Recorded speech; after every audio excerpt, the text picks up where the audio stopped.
Hello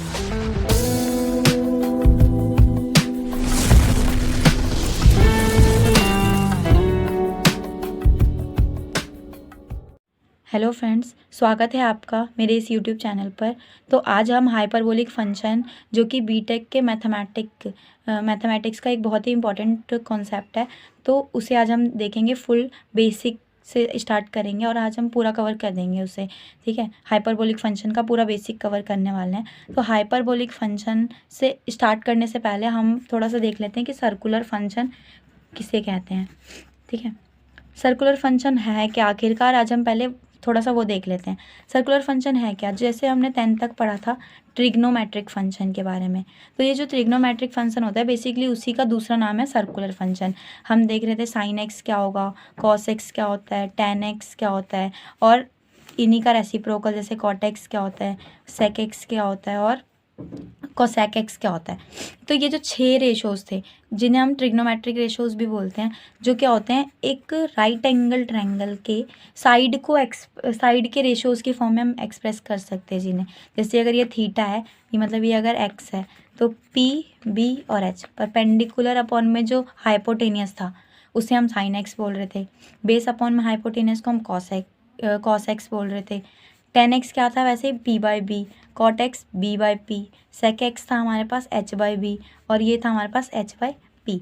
तो ये तो था सर्कुलर फंक्शन। इसी की तरह होता है हाइपरबोलिक फंक्शन। हाइपरबोलिक फंक्शन में हम साइन हाइपरबोलिक को एक्सप्रेस कैसे करते हैं, हम साइन हाइपरबोलिक को ऐसे लिखते हैं। जैसे हम साइन एक्स को हम ऐसे लिखते थे, अब क्या साइन हाइपरबोलिक में यहाँ पे एक एच और आ जाएगा, लेकिन एक एच आने की वजह से इसकी प्रॉपर्टी बहुत ही डिफरेंट हो जाती है। ठीक है, कॉस हाइपरबोलिक को हम कैसे शो करेंगे, कॉस हाइपरबोलिक, और फंक्शन लगाने के लिए हम एक्स लगा देंगे। सेक हाइपरबोलिक तो ऐसे शो करेंगे उसको, कॉट हाइपरबोलिक तो ऐसे, टेन हाइपरबोलिक तो ऐसे, और ऐसे करते करते हम 6 को लिख लेंगे। एक और रह गया कोसेक हाइपरबोलिक। ठीक है, तो ये सारे हमारे पास हाइपरबोलिक फंक्शन। लेकिन अब हम पढ़ेंगे इसको डिटेल्स में, हम देखते हैं कि हाइपरबोलिक फंक्शन है क्या, उसकी क्या क्या प्रॉपर्टीज़ है, क्या क्या उस पर फॉर्मूले बनते हैं। तो चलिए स्टार्ट करते हैं। जो हाइपरबोलिक फंक्शन होते हैं उन्हें हम बेसिकली 2 फंक्शन की टर्म्स में एक्सप्रेस करते हैं, ई की पावर एक्स और ई की पावर माइनस एक्स। ये दोनों ही फंक्शन आप जानते होंगे। तो ई की पावर एक्स और ई की पावर माइनस एक्स, सिर्फ इन दोनों का यूज़ करके हम sine hyperbolic x and so on, इन सभी को हम शो कर सकते हैं, रिप्रेजेंट कर सकते हैं। जैसे साइन हाइपरबोलिक एक्स जो होता है वो होता है ई की पावर एक्स माइनस में ई की पावर माइनस एक्स अपॉन में 2। इन दोनों फंक्शन को मिलाकर क्या बना हमारे पास, साइन हाइपरबोलिक एक्स। कॉस की अगर मैं बात करूँ तो ये बनेगा ई की पावर एक्स प्लस में ई की पावर माइनस एक्स अपॉन में 2। सेक हाइपरबोलिक एक्स की मैं बात करूँ तो ये क्या होता है, 1 अपॉन में कॉस हाइपरबोलिक एक्स। ठीक है, तो इसको मैं लिख सकती हूँ 2 अपॉन में ई की पावर एक्स प्लस में ई की पावर माइनस का एक्स। ठीक है, तो कॉट हाइपरबोलिक एक्स क्या होगा, कॉस हाइपरबोलिक एक्स अपॉन में साइन हाइपरबोलिक एक्स। तो इसको मैं लिख सकती हूँ ई की पावर एक्स प्लस ई की पावर माइनस एक्स अपॉन में ई की पावर एक्स माइनस में ई की पावर माइनस एक्स। उस तरीके से जो टेन होता है, टेन क्या हो जाएगा, साइन अपॉन में कॉस होता है तो ई की पावर एक्स माइनस ई की पावर माइनस एक्स अपॉन में ई की पावर एक्स प्लस में ई की पावर माइनस में एक्स। कोसेक क्या होता है, 1 अपॉन में साइन, तो 1 अपॉन में साइन को मैं क्या लिख सकती हूँ, 2 अपॉन में ई की पावर एक्स माइनस में ई की पावर माइनस एक्स। तो ये था मतलब ये चीज़ें क्या थी, नोटेशन थी। अब हम हाइपरबोलिक फंक्शन की कुछ बेसिक सी प्रॉपर्टी है उसे देखते हैं। ठीक है, कुछ बेसिक्स प्रॉपर्टी है हाइपरबोलिक फंक्शन की। तो पहली प्रॉपर्टी, साइन हाइपरबोलिक एक्स जो होता है वो एक ऑड फंक्शन होता है। ऑड फंक्शन क्या होता है बेसिकली कि एफ ऑफ माइनस एक्स, कि अगर मैं एक्स की जगह पे अगर मैं माइनस एक्स लिख दूँ तो ये बराबर होगा minus of F of x. जैसे साइन एक्स जो होता था, अगर मैं साइन में माइनस पुट करती थी तो ये माइनस का साइन एक्स होता था, तो मैं कहती थी कि साइन एक्स जो है वो क्या है, ऑड फंक्शन है। उसी तरीके से हम यहाँ पे लिख सकते हैं कि जो साइन हाइपरबोलिक फंक्शन होता है, sign hyperbolic of minus x, ये क्या होगा, minus of sign hyperbolic x, मतलब साइन क्या है, एक ऑड फंक्शन। तो उसी तरीके से होता है इवन फंक्शन। इवन फंक्शन क्या है, एफ ऑफ माइनस एक्स जो है वो एफ ऑफ एक्स के बराबर है। तो कॉस एक्स जो होता था, कॉस ऑफ माइनस एक्स जो होता है वो कॉस एक्स के बराबर होता है। तो कॉस एक्स क्या है, एक इवन फंक्शन है। उस तरीके से जो कॉस हाइपरबोलिक एक्स है वो भी क्या है, एक इवन फंक्शन है, मतलब माइनस लगाने पर भी जो है कोई फ़र्क नहीं पड़ता, वो डायरेक्ट आ जाता है कॉस हाइपरबोलिक एक्स। ये तो थी दो बेसिक प्रॉपर्टी।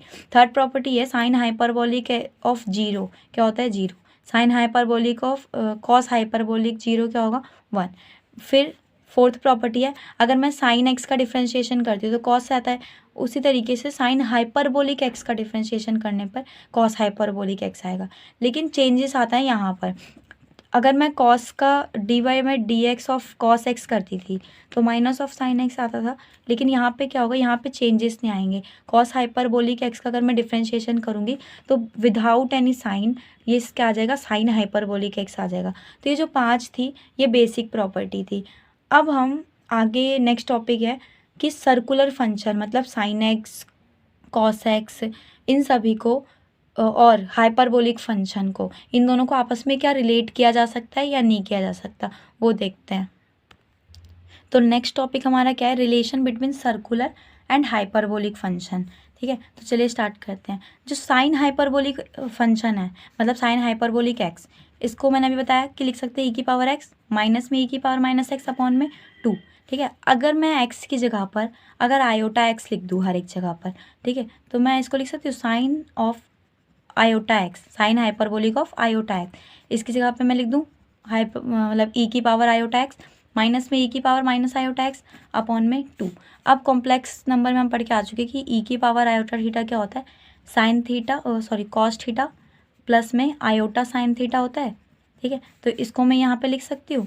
और ई की पावर माइनस आयोटा थीटा क्या होता है, कॉस थीटा माइनस में आयोटा साइन थीटा। तो चलिए यहाँ पे लिखते हैं इसको, तो ये हो जाएगा कॉस आयोटा एक्स मतलब कि कॉस एक्स प्लस में आयोटा साइन एक्स माइनस में कॉस एक्स माइनस में आयोटा साइन एक्स अपॉन में 2। ठीक है, जब हम इसको करेंगे तो कैंसिल होके क्या बचेगा, सिर्फ 2i साइन एक्स अपॉन में 2 बचेगा।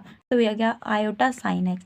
तो मतलब साइन हाइपरबोलिक आयोटा एक्स, इसको मैं किसके बराबर रख सकती हूँ, आयोटा ऑफ साइन एक्स। तो ये आया है एक रिलेशन।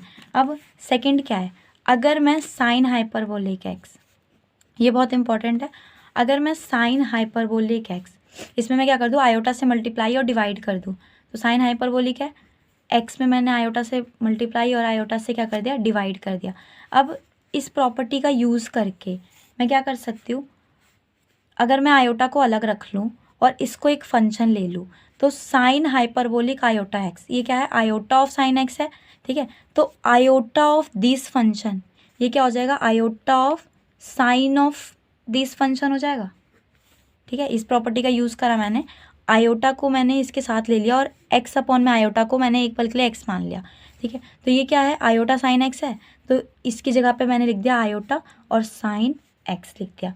ठीक है, तो इसको मैं लिख सकती हूँ आयोटा साइन माइनस का आयोटा एक्स, और हमने पढ़ा है कि साइन एक्स क्या है, एक ऑड फंक्शन है। ऑड फंक्शन है तो ये माइनस का साइन बाहर आ जाएगा, तो मैं इसको लिख सकती हूँ माइनस का आयोटा साइन आयोटा एक्स।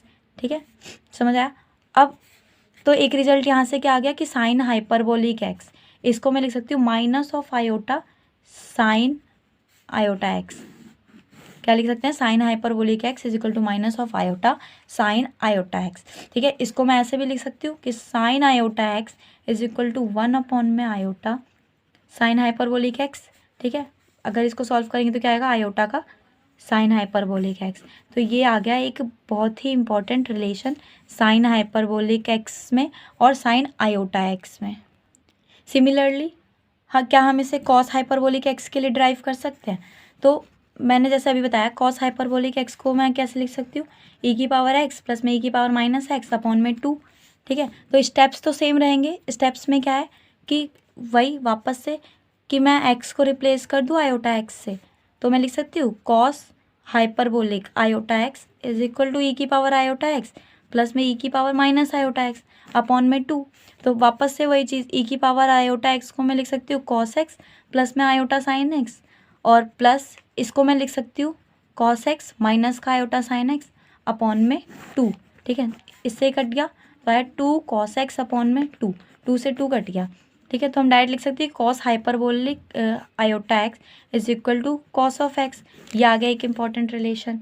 अब नेक्स्ट स्टेप क्या था, जो सेकंड रिलेशन हम लेके आए थे उसके लिए हम क्या कर रहे थे, कॉस हाइपरबोलिक एक्स लिया मैंने, मैं क्या कर रही थी, इसको आयोटा से मल्टीप्लाई और इसको आयोटा से डिवाइड कर रही थी, ठीक है। अब आयोटा को मैं अलग रख रही हूँ और एक्स अपॉन में आयोटा को अलग रख रही हूँ, और इस वाली प्रॉपर्टी का यूज़ करके मैं इसको लिख सकती हूँ कॉस ऑफ एक्स, डायरेक्ट लिख लूँ, cos of hyperbolic iota of this function is equal to cos of this function, यही लिख दिया सेम। अब मैं इसको वापस से ऐसे लिख दूँ माइनस ऑफ आयोटा एक्स, ठीक है, माइनस, क्योंकि कॉस एक इवन फंक्शन है तो माइनस तो आएगा नहीं बाहर, तो डायरेक्ट आ गया कॉस ऑफ आयोटा एक्स। तो हम ये भी लिख सकते हैं कि cos of hyperbolic X is directly equal to cos of iota X, जबकि अभी हमने थोड़ी देर पहले जो ड्राइव करा था तो साइन हाइपरबोलिक एक्स में क्या आ रहा था, ये आ रहा था minus of sine iota x आ रहा था, ठीक है, जस्ट अभी हमने ड्राइव किया था। और कॉस में क्या आ रहा है, डायरेक्टली आ रहा है, तो आप ये कंपैरिजन देख सकते हैं, ठीक है। तो अब इसी की जगह पे अगर मैं tan हाइपरबोलिक एक्स निकालूँ तो tan हाइपरबोलिक एक्स क्या होता है, साइन हाइपरबोलिक एक्स अपॉन में कॉस हाइपरबोलिक एक्स, इसको मैं लिख सकती हूँ माइनस का iota sine iota x upon में कॉस आयोटा एक्स, ठीक है। तो माइनस का आयोटा, इसकी जगह पे मैं क्या लिख दूँ, tan आयोटा एक्स लिख दूँ, तो tan हाइपरबोलिक एक्स, इसमें कुछ करने की जरूरत नहीं है, tan hyperbolic X is equal to minus of iota tan iota X. तो ये आ गया तीनों के बीच में रिलेशन। तो ये था relation between circular function and hyperbolic function. तो